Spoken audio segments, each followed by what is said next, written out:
গরু নিয়ে শুটিং করছি আমরা কুরবানি ঈদের নাটকে। সালাউদ্দিন ভাই গরু নিয়ে পাগল হয়ে গেছে। ওইদিকে সব আমরা খুবই ভয় আক্রান্ত। এই যে দেখুন, পাগুলা একটা গরু নিছি, সেটা সাজানো হয়েছে। আর এই জায়গায় অভিনেতা একজন দাঁড়িয়ে আছে, এই জায়গায় আর এক অভিনেতা দাঁড়িয়ে আছে। আর সালাউদ্দিন ভাই আমাদের মেকআপ আর্টিস্ট, সে দেখেন গরুর খাটনি করতে যে গরু হয়ে গিয়েছে। এই যে আমাদের প্রোডাকশনের প্রিয় ভাইজান, সেও পাগল হয়ে গিয়েছে।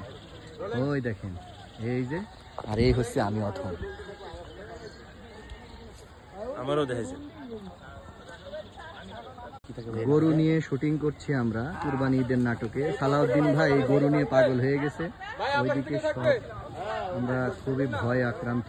এই যে দেখুন, পাগুলা একটা গরু নিছি, সেটা সাজানো হয়েছে। আর এই জায়গায় অভিনেতা একজন দাঁড়িয়ে আছে, এই জায়গায় আর এক অভিনেতা দাঁড়িয়ে আছে। আর সালাউদ্দিন ভাই আমাদের মেকআপ আর্টিস্ট, সে দেখেন গরুর খাটনি করতে যে গরু হয়ে গিয়েছে। এই যে আমাদের প্রোডাকশনের প্রিয় ভাইজান, সেও পাগল হয়ে গিয়েছে। ওই দেখেন, এই যে, আর এই হচ্ছে আমি অথম।